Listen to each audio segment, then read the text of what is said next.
Spremljali smo ureditev 2 morskih akvarijev. Obiskali smo simpatično družino kengurujev. Ježki spet umirajo pod kolesi avtomobilov.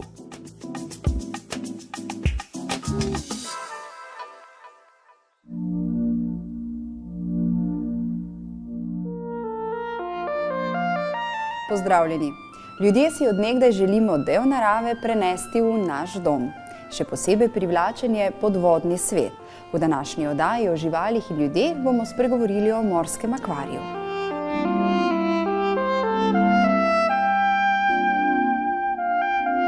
Razlika med morskim in sladkovodnim akvarijem je ravno v tem, da sladkovodni akvarij danes postavimo, čez 14 dni naselimo ribe in dejansko akvarij že kar zelo dobro deluje.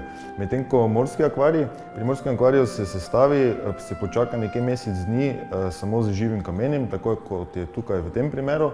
Pol se naselijo začetni organizmi, ki malce počistijo to travo, ki začne v začetni stopnji rast, in pa potem nekateri organizmi se naseljujejo tudi po 6 mesecev. 6 mesecev moramo čakati, da se lahko naselijo.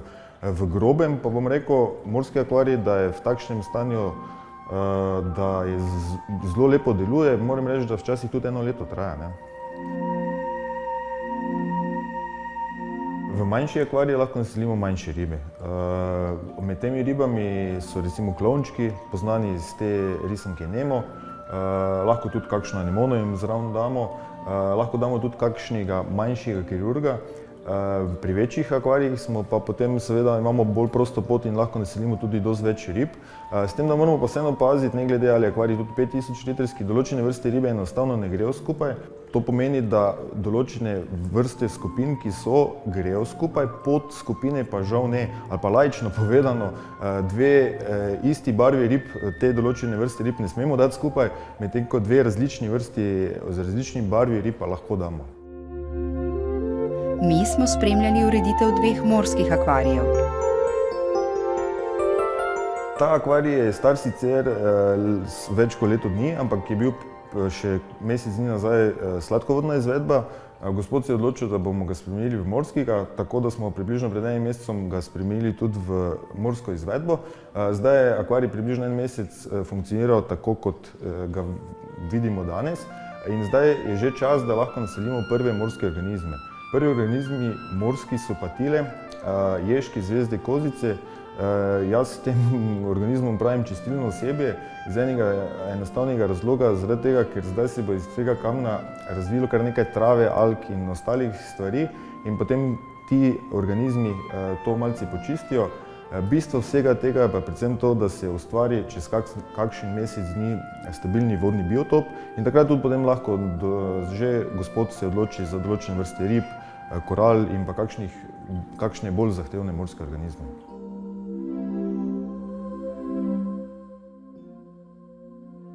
Te, ki smo jih danes prinesli, so zelo občutljivi na zrak, kar pomeni, da če jih mi polovimo iz akvarija, jih ne smemo z mrežice in potem preseliti v vedro, ampak se morajo pod vodo poloviti in pa tudi pod vodo se potem tudi spustijo v sam akvarij.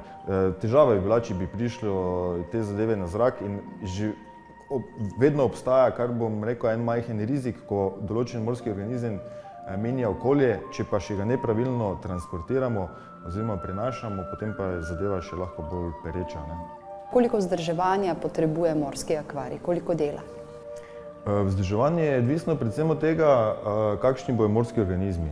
Predvsem od tega tudi, kako se akvarij vmes med tem časom, ko bi se naj pojavilo, ko bi se naj izvajalo vzdrževanje, kako se vzdržuje. Kar pomeni, če bomo mi vsak dan dali tukaj pretiran odmerek hrane, bo vzdrževanja seveda dosti več in tudi organizmi bojo bolj klavrni, ne bojo takšnih podobah oziroma takšnem sijaju, kot so ponavadi v naravi. Generalno gledano, če so optimalni pogoji, pa pomeni, da vzdrževanje tega akvarija enkrat mesečno oziroma enkrat na 5 tednov se menja del vode, to je približno 1/3 vode, počistijo se stekla in prekontrolira se vsa tehnika, izmeri se tudi voda. Vkolikor se pojavljajo alge že prej na steklu in so te moteče za nas kot ljudi, ki pač želimo občudovati ta akvarij, pa obstaja magnet obojestranski in s tem magnetom se na zelo hiter način da to steklo sčistiti. Drugi akvarij, ki ga bomo uredili v današnji oddaji, morske prebivalce gosti že vrsto let. Danes pa smo naredili pri njemu en normalni servis. Ta servis se izvaja v vseh akvarijih, menja se pa približno tam, bom rekel, za ta akvarij 50 do 60 litrov vode. Posesa se pesek, zopet se prekontrolira vse naprave in pa predvsem se očisti tudi spodnji penilec. Bom rekel, malce se osveži celotna zadeva. Akvarij je dobil dve novi ribici. En je bil skat, drugi je bil en kirurg in pa potem je dobil 3 korale. Te korale so, ena izmed teh koral je spužva, druge korale se imenuje LPS-i. To so pa korale z velikimi polipi in te korale in pa spužva se namestijo na primerno mesto. Skati so, bom rekel, povsod po svetu, trenutno pač je ta prišel iz Filipinov. Posebnost skata je ta, da se čez dan zelo rad zakopa v pesek, kjer, bom rekel, malce bolj počiva, zvečer, ko se malce stemni, pa gre on v lov in takrat si išče školjke, rakece in vse, kar najde v pesku in se na tak način tudi prehranjuje.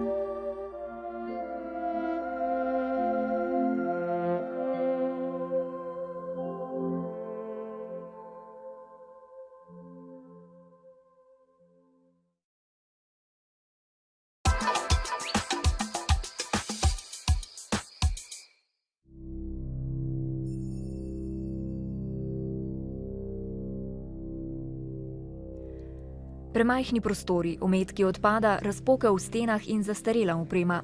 S takšnimi razmerami se vsak dan spopadajo zaposleni v mariborskem akvariju in terariju, ki ga letno obišče okoli 25.000 ljudi. Junija bodo praznovali tudi 60 let svojega delovanja. Živali in predvsem mi vzdrževalci, ko te živali negujemo in hranimo, smo ogroženi. Predvsem pri akvaristiki določene elektronike, filtri, predvsem potem tudi podesti, po katerih hodimo po hodnikih, tako da v bistvu je to le 60 let star objekt. Izredno močna, visoka relativna vlažnost v prostoru in pa visoke temperature so počasi načele vse stene. Betonski bazeni jih je tudi načel že zob časa in bi jih potrebno bilo nadomestiti z sodobnejšimi steklenimi akvariji. Sam razstavni prostor je še vedno zelo impozanten, zadovoljni odhajajo z našega obiska, vendar obiskovalci niso priče našim zakulisnim prostorom, kjer je pa stanje že kar alarmantno. Čeprav bi morala biti gradnja novega objekta na severozahodnem robu mestnega parka ob mestnem hribu po načrtih občine končana že lani, se je projekt ustavil zaradi lokacije, ki je zavarovana kot naravna in kulturna dediščina. Kot so pisno sporočili z občine, imajo sedaj vse potrebne dokumente, pripravljajo le še projektno dokumentacijo za pridobitev gradbenega dovoljenja. Sicer pa obstajajo tudi zamisli, da bi novi akvarij umestili v vodni center na Lentu in ne v mestni park. Mislim, da je skoraj bolj ustrezna ta lokacija v bližini Drave na Lentu, saj je celo ideja o dopolnitvi naše dejavnosti z dravskim akvarijem. Maribor je obdravsko mesto in bi seveda bilo zanimivo predstaviti dravski živelj, ampak mi zaposleni in pa odgovorniki za to dejavnost bomo podpirali popolnoma vsako idejo, samo da rešimo sedanje stanje. Gradnja objekta v parku, ki bi se razprostiral na 2500 kvadratnih metrih površin, je ocenjena na dobrih 7 milijonov evrov. Pri naložbi občina računa tudi na evropski denar. V novem akvariju bi bila posebej predvidena tudi učilnica za izvedbo naravoslovnih dni.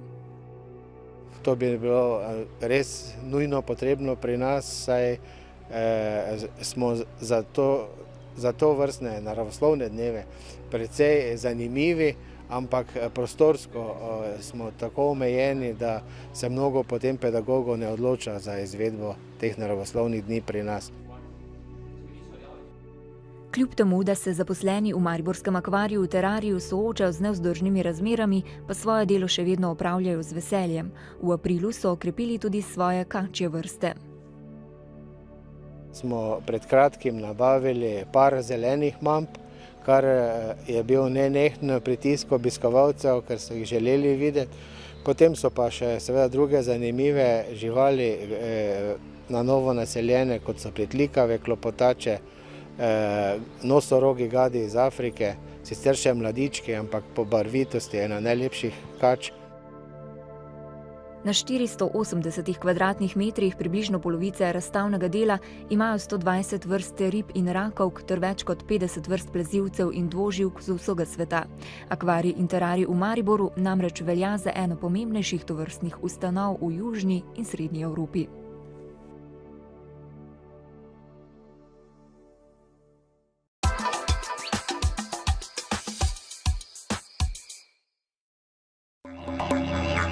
Z ekipo smo se ponovno odpravili med živalske prebivalce v Boračevi pri Radencih. Tokrat predstavljamo kenguruje. Te kenguruje, kot jih vidite v ozadju, so rdečevrati kenguru oziroma Benetov valabi. Gre za manjšo vrst kenguruja. Kengurujev na celem svetu je 46 različnih vrst. To je ena izmed teh, ki jih imamo pri nas. So tudi primerni za te naše kraje, zato ker so zelo aklimatizirani na to naše podnebje. Odkot prihajajo pravzaprav? Te kenguruje prihajajo iz Tasmanije. S čim se prehranjujejo? Kenguruje, glavna hrana za kenguruje je torej trava, poleti, pozimi seno, najboljša je otava, potem pa različno sadje in pa zelenjavo. No, pri sadju moram poudariti, da ne gre za pretiravati, to je pač kot neka poslastica. Potem radi imajo zrnje, pa predvsem veje. Kenguruji so vrečati, kot vidite v teh vrečkah mamice nosijo svoje mladičke.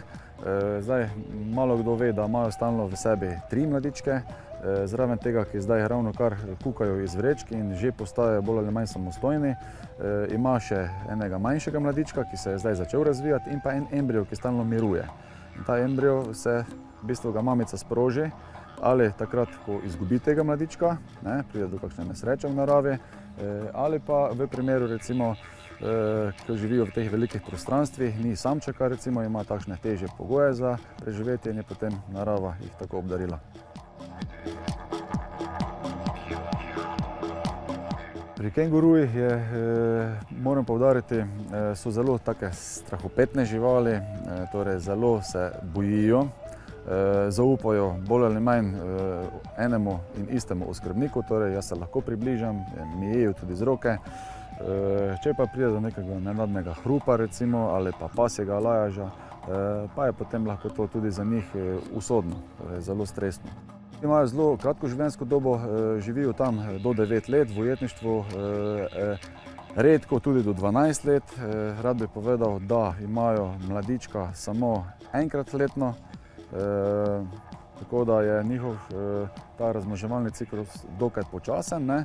V naravi imajo dosti sovražnikov, to so recimo največji sovražniki so psi dingoji, potem tasmanski vrak, recimo, je njihov največji sovražnik, ki živijo na Tasmaniji, pa potem razni šakali, pa lisice in tako naprej.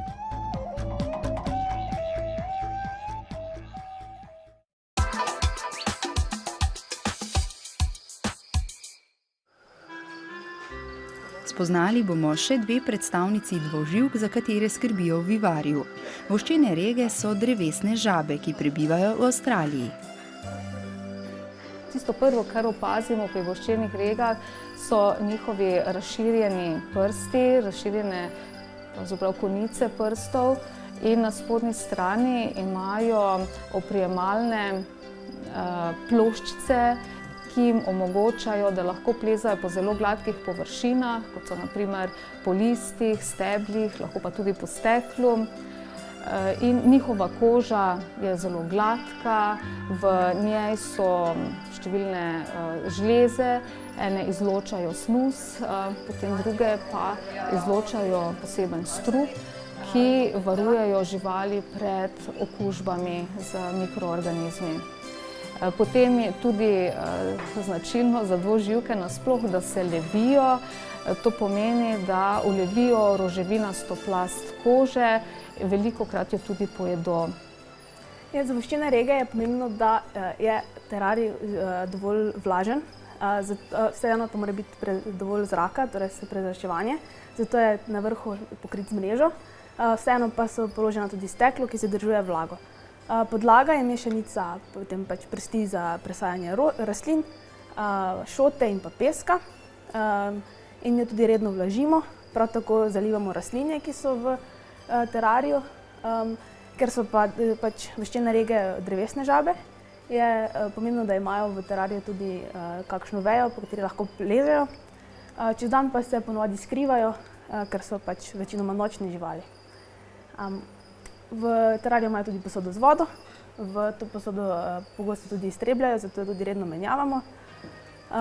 Hranimo jih z žuželkami, s črički, z ščurki, recimo ličinkami mokarjev. Moramo pa pač biti pri tem pazljivi, da je plen manjši oziroma maksimalno tako velik, kot je razdalja med očmi, saj se v nasprotnem primeru lahko žival tudi zduši. So drevesne žabe, zato imajo tudi take na prstih, ki se lahko prijemajo.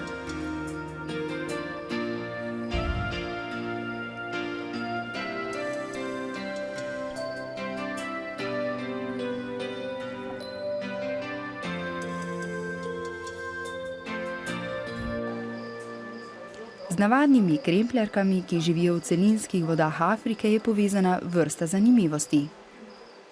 Tukaj imamo navadne krempljarke, ki jim v ujetništvu in v bistvu uredimo okolje za čim več rastlinstva. Se pravi, posebnost njihova je predvsem v tem, da živijo samo v vodi. Če bi recimo prišlo do slučaja, pa bi navadna krempljarka odšla iz vode, bi potem se v roku približno 2 ur izsušila. Potem, zakaj so v bistvu navadne krempljarke dobile to ime? Predvsem na zadnjih nogah imajo 3 črne kremplje, s katerimi si potem tudi hrano v bistvu razkosajo, da jo lažje pojejo. Mi jih hranimo z ličinkami držače, to so v bistvu ličinke žuželk. Potem prehranjujejo pa se tudi z majhnimi ribicami, z deževniki ali pa z perutnino.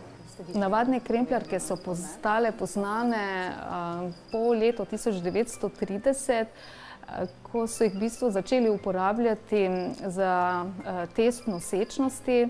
Namreč so samicam vbrizgali v izvodilo črevesja urin noseče ženske, so začele leči jajca. In to je bil dokaz, da je ženska noseča. Ta metoda je bila popularna kar nekaj časa, kasneje pa so ugotovili, da lahko za ta test uporabijo tudi druge vrste žab. Prebivalce Vivarja, Fakultete za naravoslovje in matematiko Univerze v Mariboru, lahko v živo spoznate tudi sami. Od 28. januarja do 2. februarja, v tednu odprtih vrat. Za predšolske in pa šolske otroke organiziramo učne urice, kjer poskusimo na zanimiv in zabaven način približati določene živali, njihove značilnosti. Otrokom omogočimo neposreden stik z njimi in pa tudi pokažemo, kako in s katero vrsto hrane hranimo in jih tudi vključimo pri tej dejavnosti.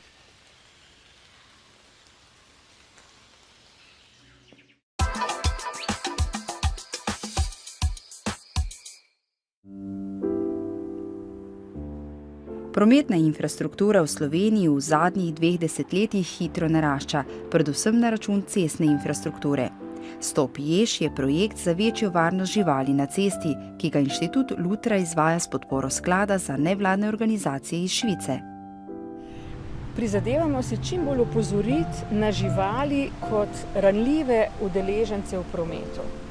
Tako kot opozarjamo na otroke, ki so seveda vsako šolsko leto ob začetku, posebej se s tem ukvarjamo, da so ranljiva družbena skupina, tako ranljiva skupina so tudi živali. Nažalost smo pozorni največkrat nanje takrat, kadar jih po nesreči sicer zadanemo, ampak nam povzročijo neko materialno škodo ali celo povzročijo, da so ljudje ranjeni, celo smrtne žrtve so bile že posledice nesreč živalmi.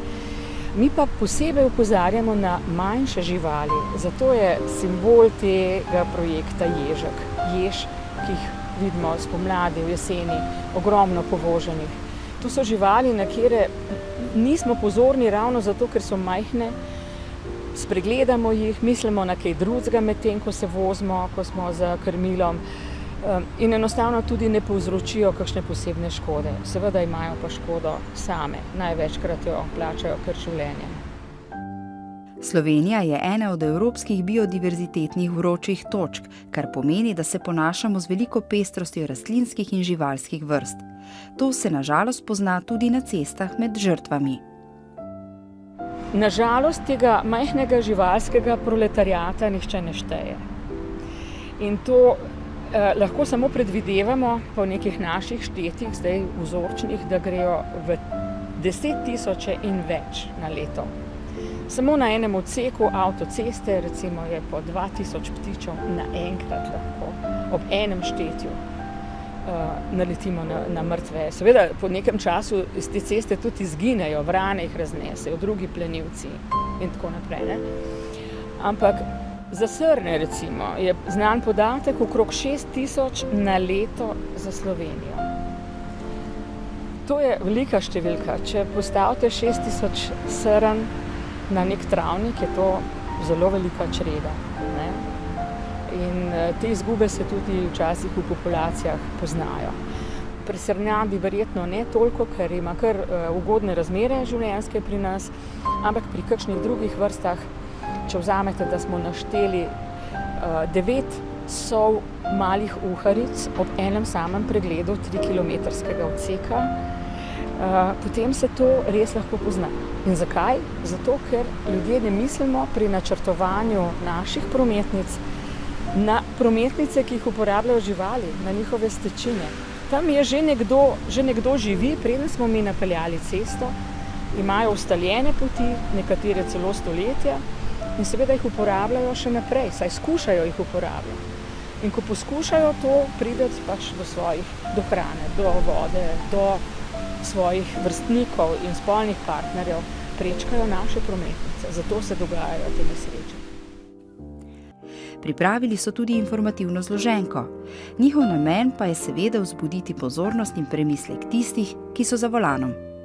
Vedno poudarjamo, da je treba živali poznati, različne živalske vrste in njihove značilnosti. Potem bomo vedeli, kje in kdaj jih lahko srečamo in kje moramo biti bolj pozorni. In marsikatero nesrečo in žrtev lahko na ta način preprečimo.